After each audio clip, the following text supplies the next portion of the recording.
Lil Baby and Gunna and Young Thug and did Gunna snitch? Listen, the Gunna telling is an old topic. I'm not here for that. I don't give a shit about that. Like at this point, like shout out to Gunna, right? There's just more interesting stuff that I see about the after, right? The after Young Thug gets out. The after with Little Baby doing interviews, the after as Gunna continues to chart and do amazing out there and sell record numbers and whatnot in his albums. Yeah, I'm just like it's the after stuff that's intriguing to me, and I get to watch people's movements, watch people adjust, watch people switch up. So that's what I want to get into. The first two clips that we're gonna play is Little Baby. Now, there's a whole mini topic involved in how he responds to Charlemagne the God interviewing him when asked, would you do music with Gunna? Right. So let's play that. Let's get the context. And then after that, I'm going to go into a mini topic about it. I know Thug says what Wham says goes, but if Thug says, hey, I'm going to get in the studio, I'm going to make some music with Gunna, baby, I want you to participate, would you? I don't see that happening.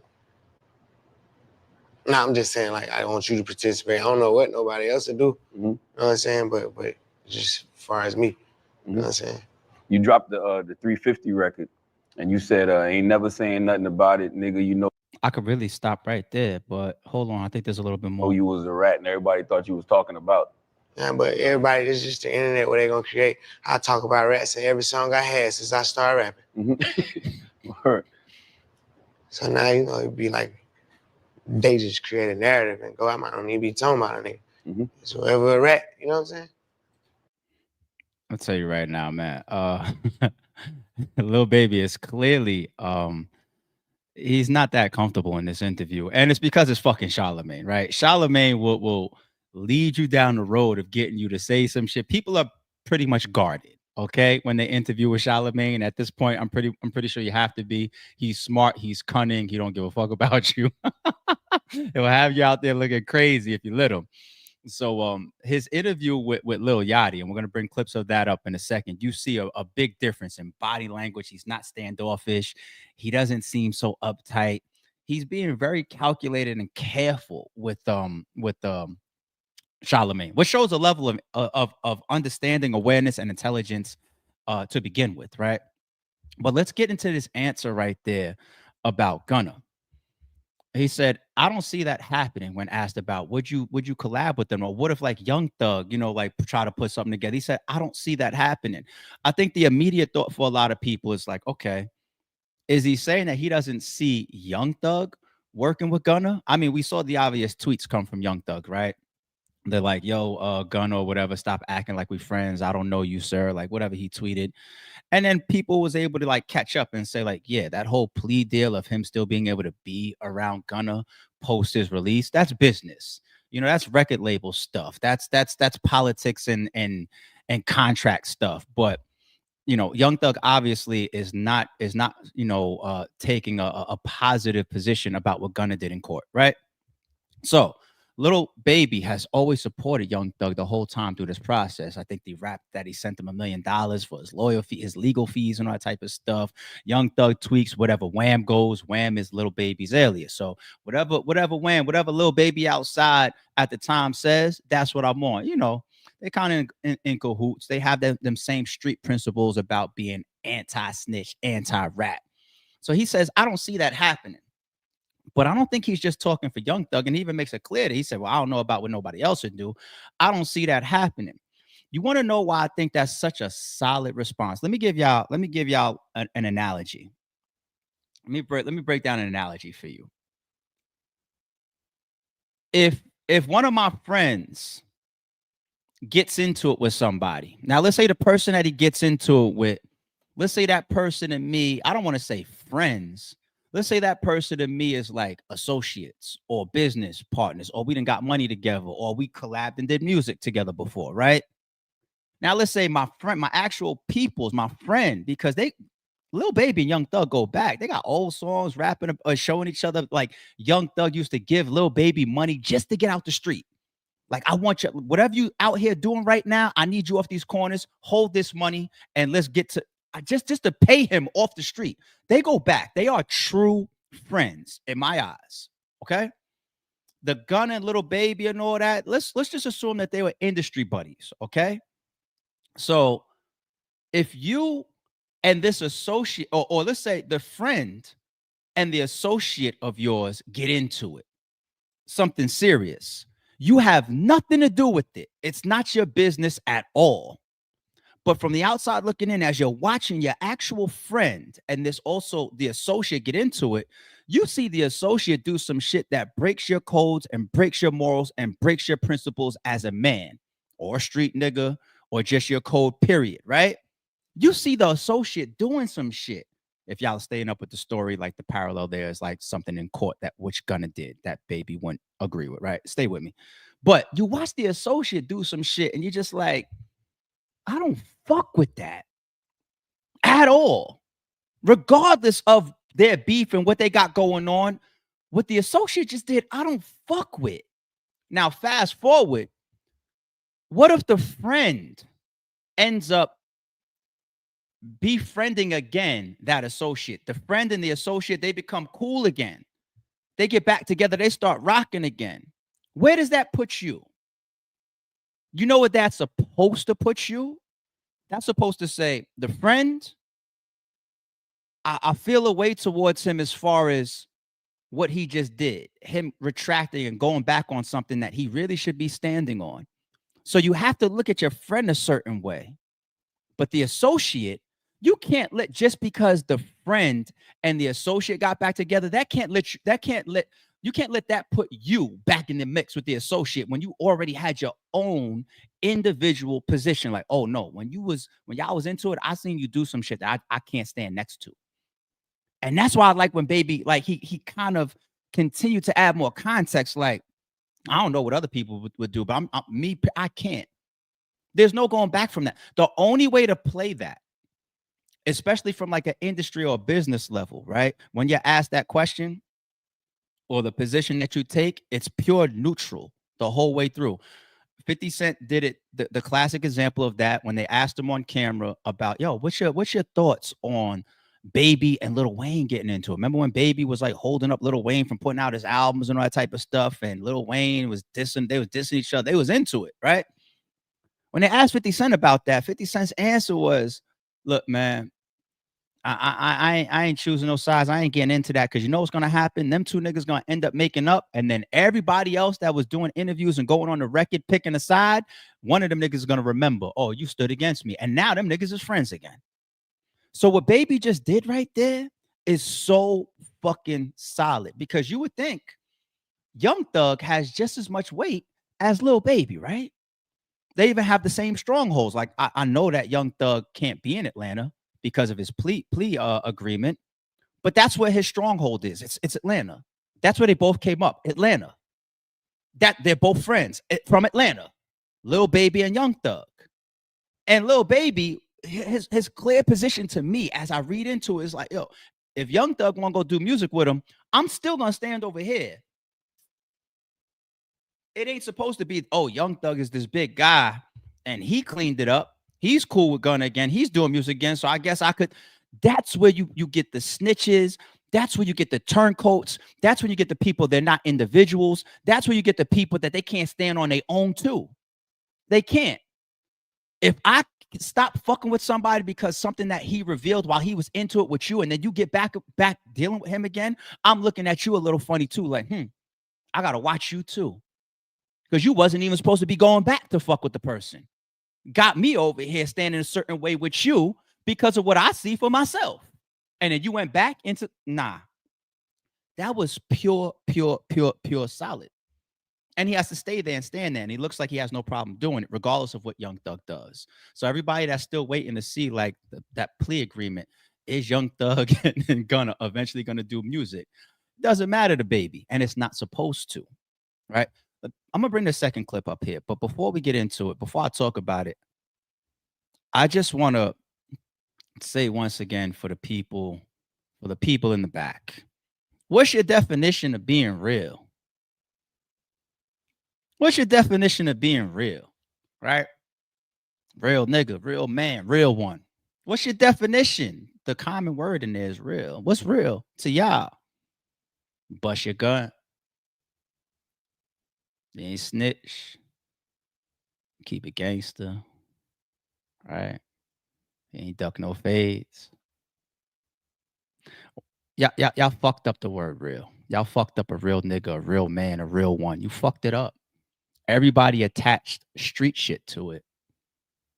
Being real has nothing to do with the street. Actually, being in the street is a formula to survival by being real in there. Yes, real can go into any category, into any area, corporate America, household, the street, jail. It can go anywhere. That's the top. All these other people, all these other places are byproducts of being real. Y'all got the game fucked up. Or you might be young and you never heard this, you were never taught this, you never experienced this, you never been through shit, you never seen it, you never realized it, you didn't mature to it, and that's fine. There's nothing wrong with ignorance. Ignorance is not an insult. It's just lack of knowledge in a particular area. So for all you young people on the come up, being real, go look up the definition of the word real. That really is the premise of everything. If you want to be a real man, a real woman, or a real one, one of the easiest routes and biggest pieces of that formula to being real is when you look in the mirror and you're honest with yourself and you're genuine with yourself. That's number one. There's no way you could be real, honest, and truthful with somebody else if you can't even do it with yourself. So when I look in the mirror, if I'm able to tell myself, I ain't going, and actually stand on that shit, that's real. If I'm able to look in the mirror and say, yo, I'm scared, and that actually be what it is, and I just walk like, hey, I'm making a decision. I'm scared of this. That's real. And then you drag it outside of yourself. That's number two. Anybody that you interact with, anybody around you, anything that you encounter, any situations that you're involved with, everything around you as well, you exude that. The same thing that you look in the mirror and you give to yourself, you give to others and all elements around you. Being real. Somebody asks you a question. I'm gonna say something very, very stupid. Hey, what time is it? It's really 4 o'clock, but you tell them it's 5 o'clock. You're not being real.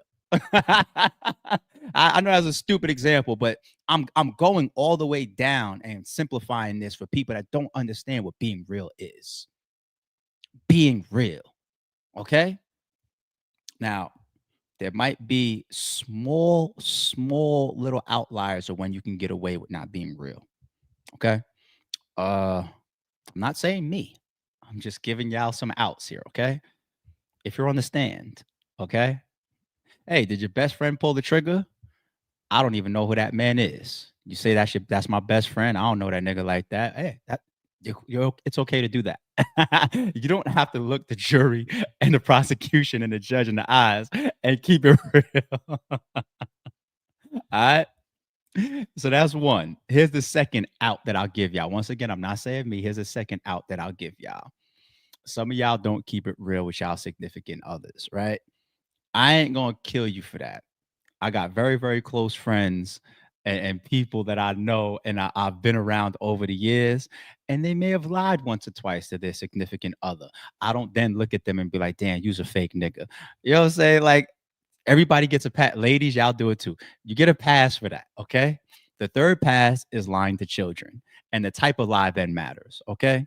Like, if you want to tell your 1-year-old that the presents was bought by Santa, that's cool. It's okay. It's all right at times to not keep it real with authorities, possibly your significant other, right? Possibly. And some people might kill me in the comments for that, right? And the third one is definitely children. There's times where it's okay not to be honest with your child or a child, I should say, right? There's times. Don't make me get into small little stupid details like, no, why are you lying to a child? There's times to lie to a fucking child, okay? Other than that, this is what constitutes keeping it real. All right.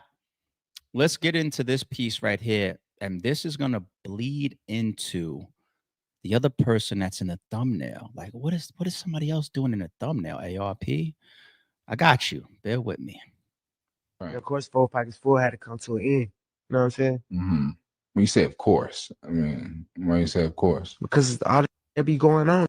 And I had to start learning that like other people's actions I could be held accountable for.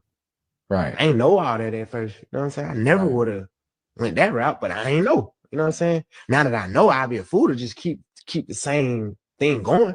You know what I'm saying? They trying to make something out of something that it ain't. Right. Like if I got any kind of control of, hey, we're gonna switch that whole thing up. And it ain't even just about the police, it's just period. You know what I'm saying? Like I never was supposed to make my label something that I talk about because who I am. And even like now, the young guys, when I meet them and new artists who gonna start their own label, I'm telling them, hey, start your label with something that don't got nothing to do with nothing or nobody but your artist. You know what I'm saying? Right. Nobody ain't tell me that. I ain't know nothing about that. I ain't really understand it. So now I'm telling them, like, hey, if you gonna start your label, don't call your label the same thing you call your crew or your homeboys who grew up together. Y'all don't do that. Because the way they trying to set it up as a system, they're gonna try to use it as a game. Mm-hmm. You know what I'm saying? And it's really the like target. And there's some people who do act as gangs. Mm-hmm. So I get it, but that ain't everybody. Right. You know what I'm saying? Right. And what's so ironic, I got 4 pockets full from my roommate in jail. Right? Mm-hmm. I used to make him rap for me. And one time he was like 4 pockets full. And I'm like, what the hell that come? I'm like, what that is? He like, yeah, it's just something I be saying, like 4 pockets full. But like, that's how I even became a rapper. Like I've been running around 4 pockets full for real. Yeah. Right. And of course, 4 pockets full had to come to an end. You know what I'm saying? Interesting. Very, very interesting. I didn't know that until seeing this interview and these clips going around that he ended his group. We've been hearing him scream 4PF forever. His chains, his medallions, 4PF. This is my first time ever hearing this. And as I was listening to it, I said, oh shit. What's the best way to learn from a mistake? Hey, chat, I'm gonna give y'all that question and I'll wait. Let me take Baby off the screen. I don't need this clip up here right now. I'm gonna get into the third joint in a second, but let's chop. What's the best way to learn from a mistake, chat? I'll wait.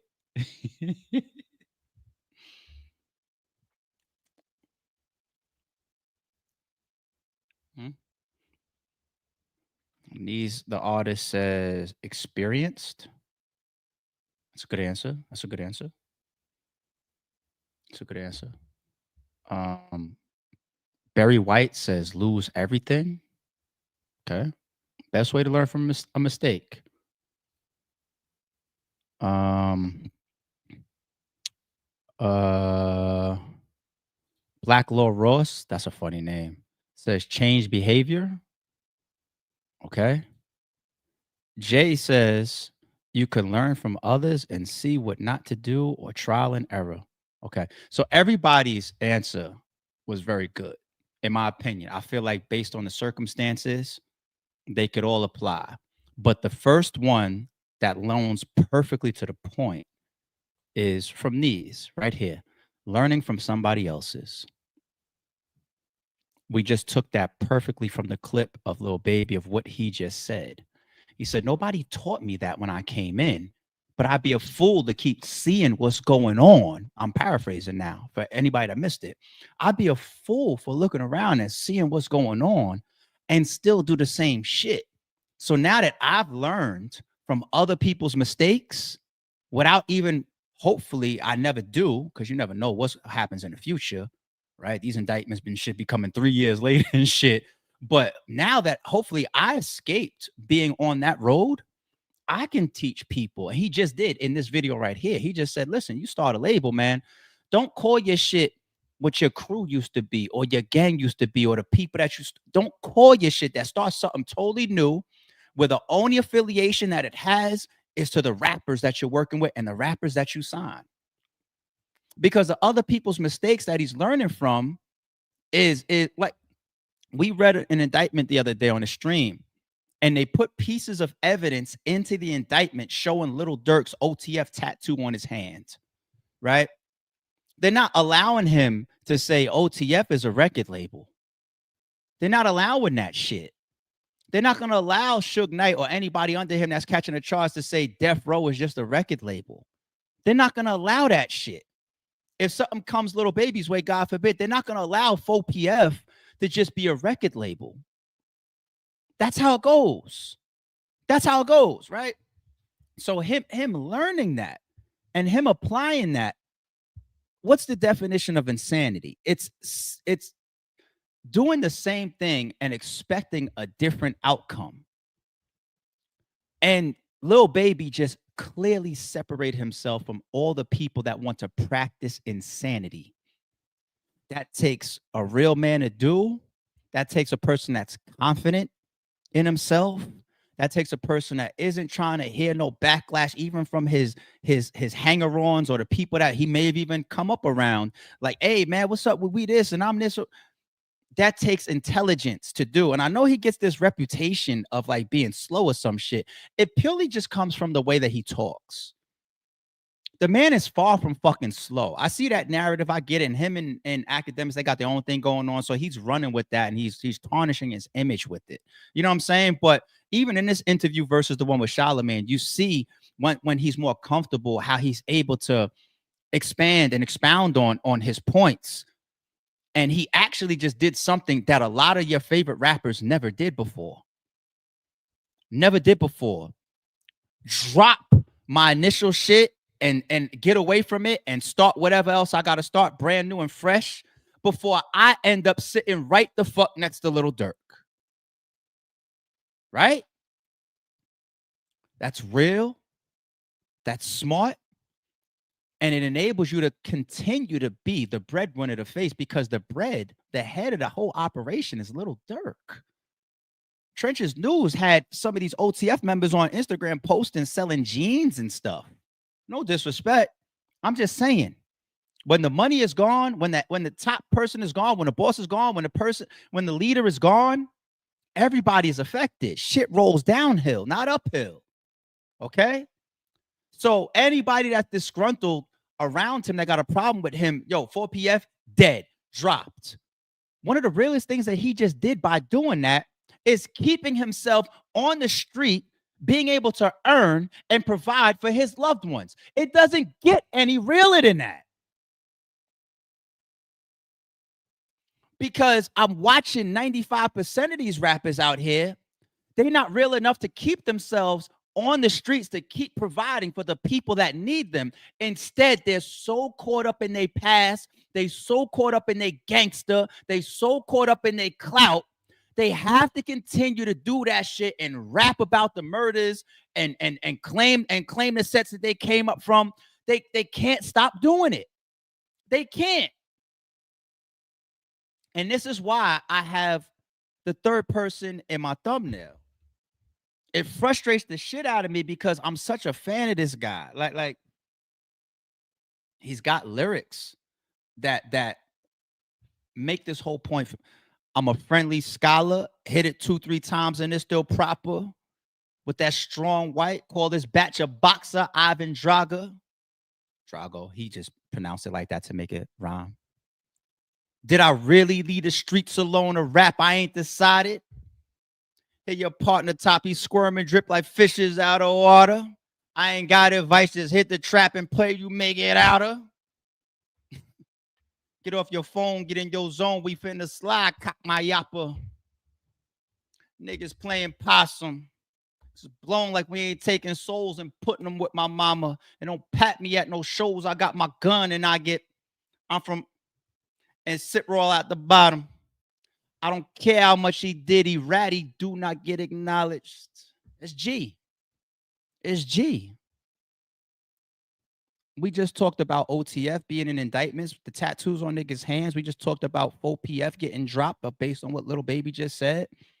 When I watch literally the reports that are going to the news, they don't call him G. They say the group, EST. That's his group. Everybody shines together. And the only reason I'm doing this and I'm looping him into this, obviously it's all relevant from what Lil Baby just did in this whole point I got about being real and being there for your people.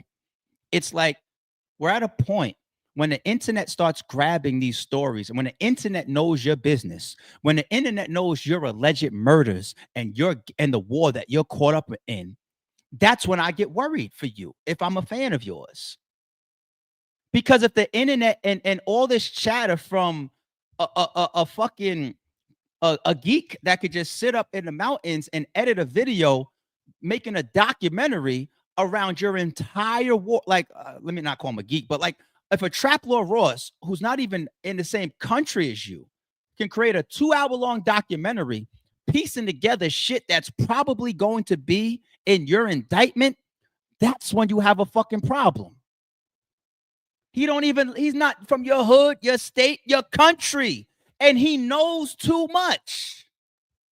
But he's getting the information from y'all. It's at the point now when they actually report on these killings and these shootings in the news, these new news anchors that don't follow hip hop, that don't know these artists, that don't know these groups, they're saying the name of the groups. News are so today on Channel 9 News. What are we talking about today? A young man was gunned down who has ties to the group EST. As we were getting reports, that stands for Everybody Shines Together. And what we're being told from our local newscasters is that the leader of that group is somebody called EST Gee. That's how it goes. Once I see that shit on the news like that, people that's not even in tune, that don't even follow our culture or a part of the streets, if they could talk like that, you see the title of my shit shows why he's the realest. Is it clicking?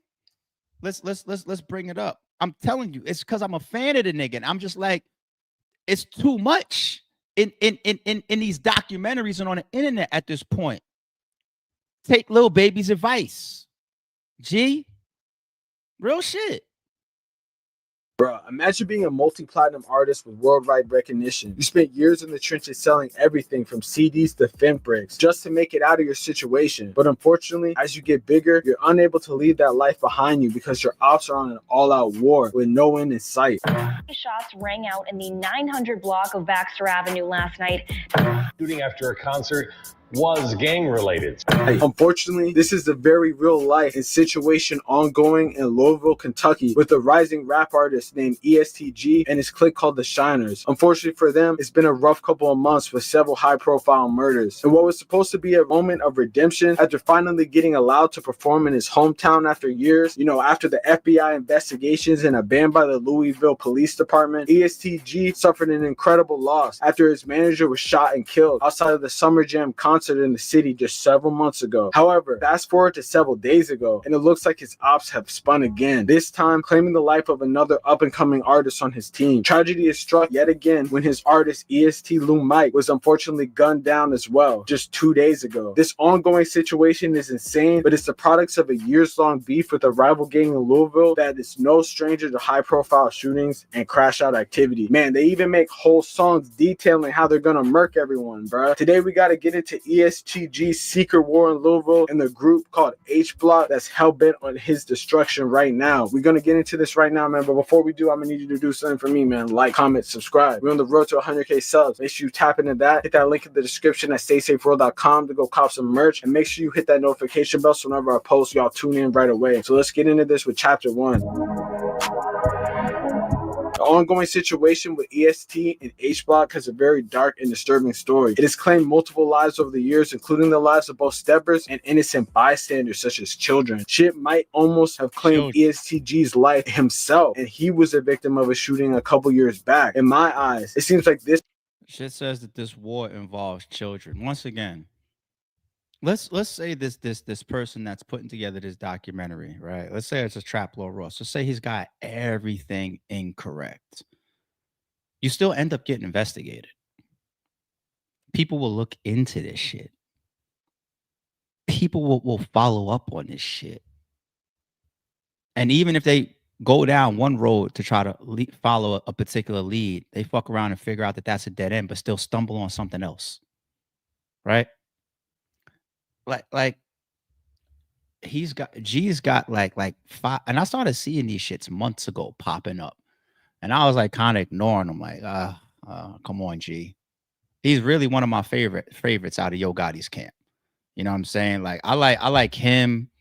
I like Big Boogie. I like those two guys more than I like Moneybag Yo, and he's probably the bigger one of them.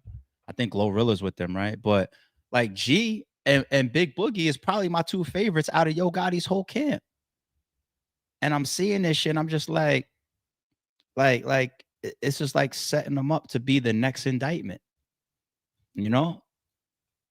This ongoing situation could play a major part in the reason why the FBI was previously investigating EST Gee and his associates a couple years back. I mean, that or also could be the constant claims of dealing massive amounts of fentanyl in his songs, but that's a story for another day. This beef, like many other beefs in the rap world, have a deeper story, and we got to talk about it. But in order to get to it, we got to go back to the jump to even understand how things got this deep, with bodies dropping on both sides. It all starts with EST Gee. You see, EST Gee, or his real name, George Albert Stone, was born in the Clarksdale Project neighborhood of Louisville, Kentucky. His family, like many others at the time, moved from the Clarksdale Projects to an area of South Louisville called Newburgh. You see, Newburgh was one of the first historically black neighborhoods in the city, so many of the residents felt they could raise their kids in a better environment moving out towards a suburb type area. But it was always known as more quiet compared to other parts of the city, but gang-wise had its hustlers and dealers in its area. Growing up at that time off the 5500 block of Riata Drive, EST Gee was a star football player with aspirations to make it to the NFL, going from high school to eventually playing at JUCO, which then led him to an opportunity at Stephen F. Austin University in Texas. He would go on to try out at NFL Combine, but didn't have any success, so he decided to get knee-deep in the streets. Using his connections in various states that he made from jumping from school to school, he was able to start moving loads across the country and back to Louisville, making mad bread along the way. Forming the clique EST, or Everyone Shines Together, or the Shiners as they're also called. Unfortunately, this newfound money play would get him caught up and he would get arrested. When he was down and needed someone to bail him out though, an old friend from his high school days by the name of Wild G Peso would bail him out and convince him to focus on rapping. This connection would be very important to the ongoing beef that goes on today. You see, Wild G Peso along with H Block Duke are associates from the homeless street area of the West End. At first, these groups were all cool with each other between H Block and EST. They both were making a name for themselves in the rap scene, spending long nights at the studio for the come up. It was one of these nights in the studio though that would cause a close-knit group of friends to become mortal enemies for years. On July 8th of 2019, the first victim of many would end up losing their life when a disagreement between the two groups turned into a full-out altercation. In the heat of the moment, H Block member Big O would unfortunately be gunned down, starting a demonic feud between two of the most active gangs in Louisville. Several months after this incident, his ops would try to spin in retaliation on EST Gee, and it almost worked. EST Gee was hosting a music video with Sada Baby when his ops pulled up and shot him over 5 times, 4 times in the stomach and once in his left eye. He unfortunately survived this attempt on his life and kept pushing his music, but it's safe to say that after this gruesome incident, he wasn't going to just let anything slide, and the get back for him would cause a huge amount of controversy with a hit gone wrong that blew up on the news, which we'll get into in chapter 2, the murder of a respected H Block member and his daughter caught in the crossfire. On August 14, 2020, one of the most crash-out incidents I've ever seen in my life would go down, and we just continue the all-out war that's going on in Louisville. Brandon Waddles, aka the real Lil B, would be at his family home with his 3-year-old daughter, Trinity Waddles, chilling while she was playing in her frozen playhouse. Unfortunately for them, all hell would break loose when a car would slowly creep up in the alley. Someone would get out and fire multiple shots into their house, killing them both. You see, Brandon Waddles had close ties to H Block and had been getting into a crazy and very federal IG Live feud with a crazed out shooter named Kevin Lawless. Once I catch you, boy. Yeah, and I said it on live. What, you said gonna have his drink. Hey, you ain't on nothing, bro. Look at he mad now, Dino dance. On IG Live, that would later be played in court, Waddles would be seen taunting Lawless with a Draco, basically saying he can't wait till he sees him, and brings up Lawless's dead friend. It seems karma eventually got to him when him and his daughter were unfortunately slain. At the time, no one knew the ties that Kevin Lawless had to any other gangs in the city, but people soon became hit to the fact that he had close ties with EST Gee. When a company owned by EST Gee and one of his managers, Eric Mosley, would pay over $100,000 to bail out the accused killer Kevin Lawless. Really, it was apparently a collusion. See, like even those dots. Now, you don't just jump out the window and put something like that on G. You don't. But the affiliations, people, we have this thing. What do they call it again? Damn, like we hear it so much. What is it called? Rico. And the manager bailing out this alleged shooter. And this is allegedly G's, like, the ties alone gets you investigated. Whether you find out, whether that indictment gets unsealed, whether they actually come knocked on your door, and you get your ass investigated that you're gonna get looked into. They already said they had the feds already looking into them in the past. You don't know because his manager, I believe, died within the last couple months. That was all recent, pretty much, right? So who knows who's looking at what and what's going on? And I ain't wishing none of this on nobody. But especially when we're talking about these documentaries coming out and people starting to piece this stuff together, and you got things like including a child, like you see, like in the Dirk shit, when was it when Mac was shot, or was it when the two guys from Dump Street were killed? Either way, one of those scenarios, a cop got killed. We talk about a cop, or matter of fact, not killed. I think shot. Shot, was it the security guard outside the youth center that got shot in the leg, or the cop that got shot or killed? Either way, a cop getting shot. Period. Killed or not. You got FBG Duck killed in the Gold Coast, right? You got the Lil Pop across the street from Beverly Hills Center Mall, right? These are a little kid, God forbid. These are situations that become extremely, extremely high profile.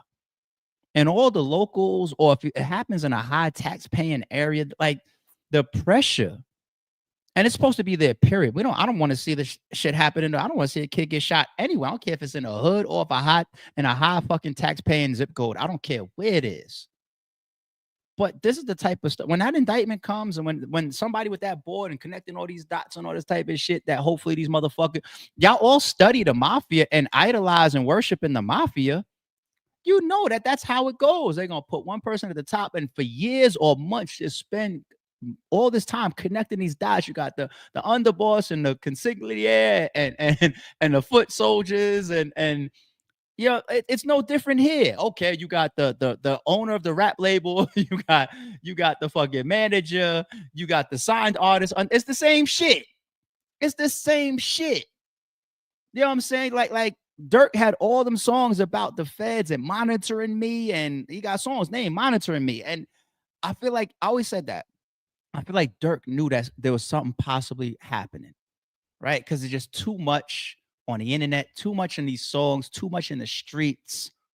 You feel it. Fuck around, look in your rear view, see some blacked out cars or whatever. Like, damn, I look like a fuck. These niggas following me. It's all that type of shit. And if you get to the point where people that have nothing to do with even your city are making these videos, it's time to get the fuck on. It's time to lay low. It's time to cut ties. It's time to stop whatever the fuck you're doing. Save yourself, save your loved ones. But like, I'm watching some of EST Gee's recent videos. I think one of his most recent ones is a memorial, I think. And there's lyrics in it that's just like, what are you referencing, dude? It's like he won't stop rapping about some of this stuff. He just won't fucking stop. He won't stop. He had another video I spoke about on the stream months ago that came out. It had to be in this year. And he had people that was blurred out in the video. And I called that out, if y'all remember the stream. And I was just like, yo, if somebody in the video needs to be blurred out, let's say hypothetically, they was active, or they were street niggas, or they got charges on them, or they hit shooters, whatever. If they need to be blurred out, they shouldn't be in the video at all. They shouldn't be in the video at all. What if you get indicted and or a warrant kicks in your engineer's fucking studio or some shit, grabs all them fucking drives, the raw files, pre-edit. Oh, here they are. The real faces, them actually there. It's the editor that puts the blur in there after and then uploads the shit to YouTube so we can watch. Right? You know what I'm saying? So I'm just like, yo, if they got to be blurred out, what are you trying to tell me by putting them on camera and having them blurred out? You want me to see that in the video? Like, oh, whoever that is, they got to be blurred out. Must be heavy. But it just doesn't seem smart to begin with. Like, all right. Between Atlantic Records, because they had an A&R and EST Gee's company that footed the bill, with the A&R allegedly being the person who signed for it. This would get the FBI on EST Gee's radar. Yeah, hold on, let me take this down for a second, y'all. Jay, he's one of my favorite niggas to play in the gym. I ain't gonna. He's one of my favorite niggas to play in the gym. EST Gee playlist. He's got a whole mixtape with 42 Doug, a whole joint. Where is my favorite playlist from him? Where's my hold on? Let me share.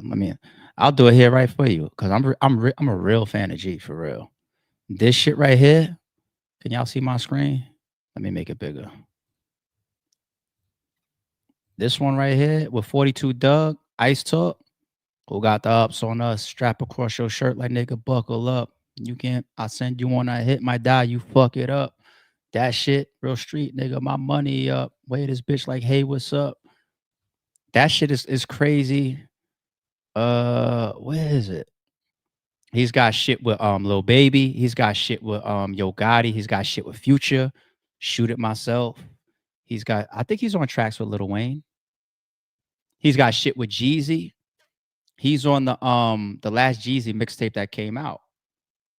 He fucks his verse up on that.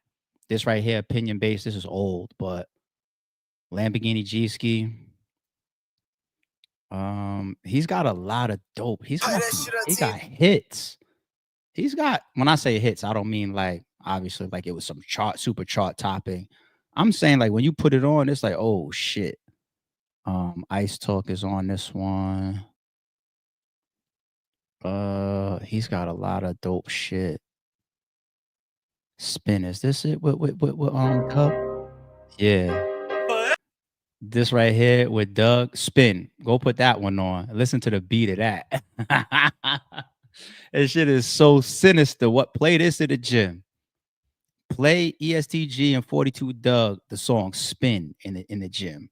When you hear the beat, the way the beat hits, you're gonna say, oh my God. Like so like I'm a real fan of EST. Like I'm doing this here all live with y'all. I'm doing this like if there's any other G fans in the chat, you'll be like, yeah, ARP know what the fuck he talking about. Like bringing this, like I'm doing this here live with y'all. I'm a real fan of this nigga, and that's why I'm just like, damn, dude, like it looks like you begging to be the next indictment. You just won't stop rapping about this shit. You won't stop talking about this shit, and maybe you think it's too late, or I don't know. But salute to Tone Bone. What up, man? Appreciate you. Mano, I never heard. I don't remember him on a song with Mano. But he's got songs with he's got shit with Dirk. He's got songs with a lot of big artists. A lot of big artists. And I'm gonna assume that some of that comes because he signed to Yo Gotti. Like when he had his supposed what we was hearing fallout with Yo Gotti, I was just like, fuck, does that mean that he's gonna take a hit? Is his shit gonna fall off a little bit? Because like having some of the powers and the cosigns, it puts you out there. It's what possibly helps you get into the studio with Future and Lil Durk and Jeezy and all these people and Lil Wayne. I'm looking at it like, oh, okay, he's got some big artists he's featuring with. He's killing these songs, he's killing these features. And when he had his little fallout that we were hearing about with Gotti, I was like, fuck. Because I want his shit to keep rolling out. You know what I'm saying? Like anybody that's a G fan knows exactly what the fuck I'm talking about right now. Knows exactly what I'm talking about. I promise you, I'm playing this documentary with y'all right now from a place of a fan. Like, it looks like you're begging to be the next indictment. And it's all relevant to the whole topic that we spun off from Lil Baby, man. Is deeper than just, hey, everybody, Lil Baby said he won't ever do a feature with Gunna. No, we talk way more deeper on this channel, y'all. Like, and his manager, Eric Mosley, along with many other EST associates, would get arrested in a takedown in 2021. Cash and the FBI, the manager behind Louisville rapper EST Gee, gets busted. See, I'm such a fan of EST Gee. When I see Get You Stepped On For No Reason, I could tell you the rest of that lyric. My credit high with Reapers. Get you stepped on for no reason. Right? It's fucked up, man. Come on, G. Stay outside, man. By the feds. The news of Eric Mosley's arrest brought Trina Waddles to tears. It's a hard thing to even Get over. Waddles is the great aunt of 3-year-old Trinity Randolph and the aunt of the child's father, Brendan Waddles.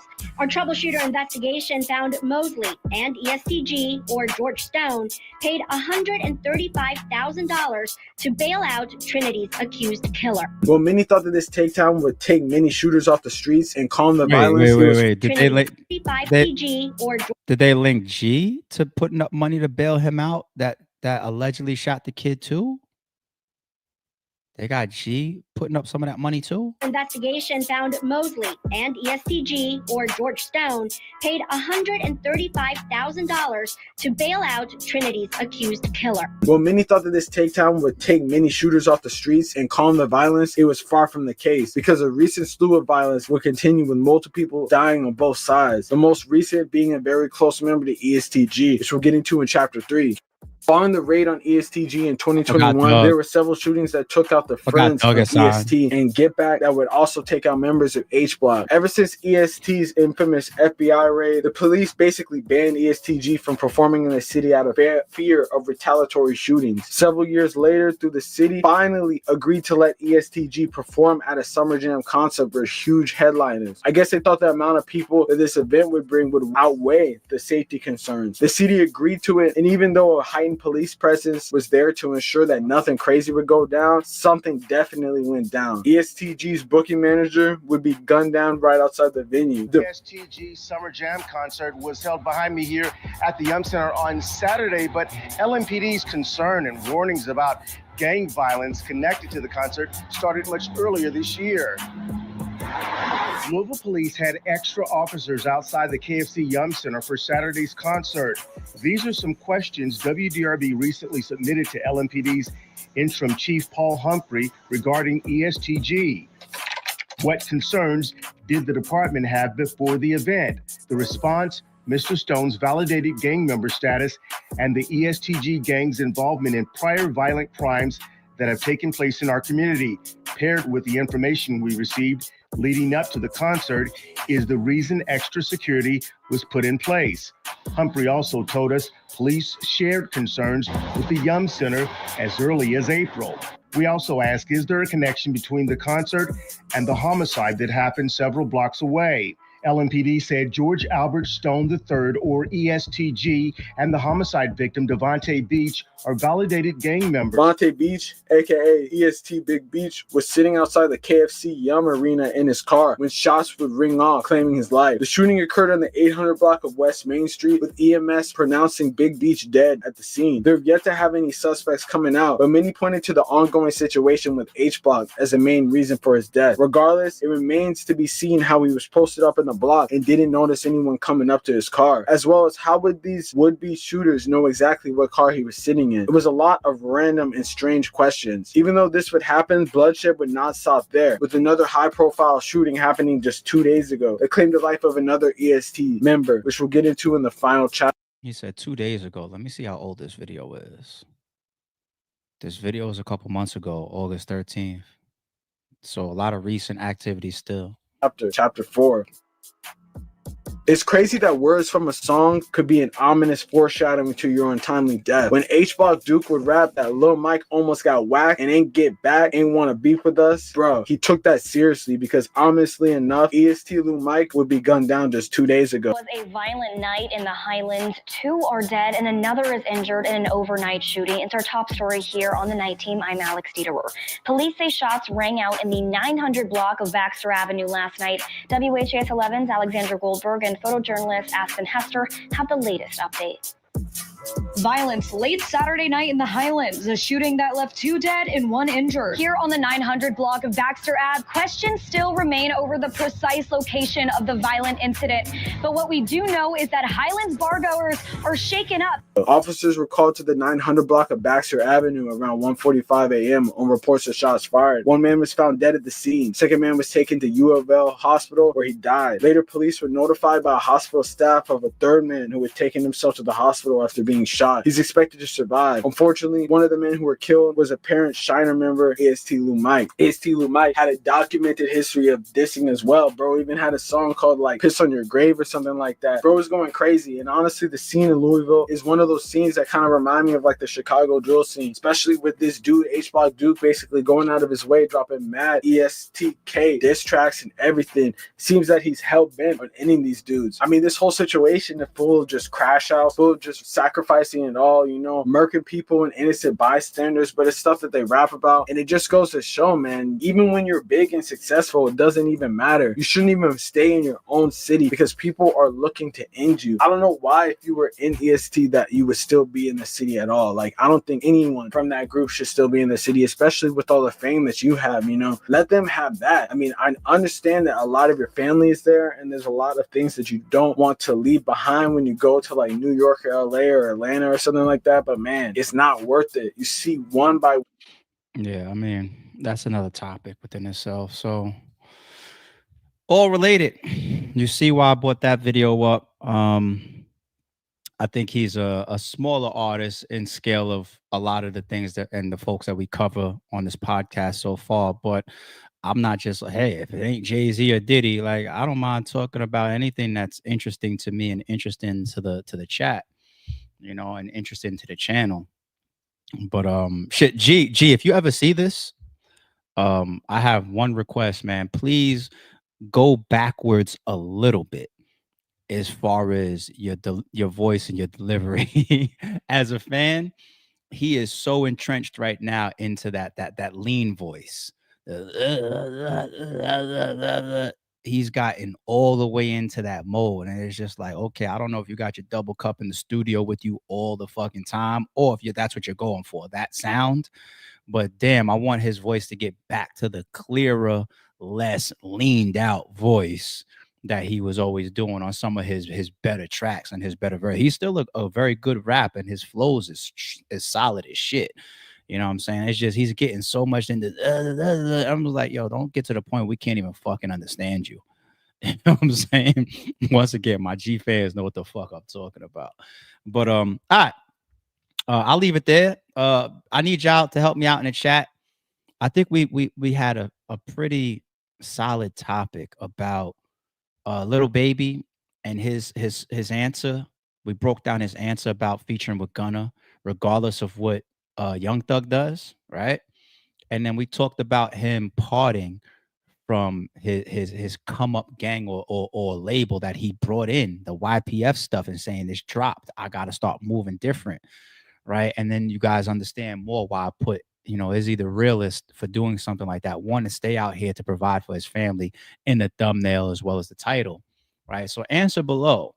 For all these people out here that love to play with Lil Baby's name and say that he's stupid, why does it seem that he just did something smarter than a lot of your favorite rappers, right? But they want to call this man stupid. So I'd like you guys' feedback on that. It takes a real man to do that, especially if you're in, you know, I don't want to call this your peak, because his peak was, you know, I think he'd get back to his peak, but you're in a place where your album's coming, everything, and everybody's watching you. That's why he's on this press run right now. And you're talking about denouncing YPF because of what it's doing, the way that these feds and these authorities are moving, right? Does it take a real man and one of the realists that we've seen actually speak about a topic like this to do so?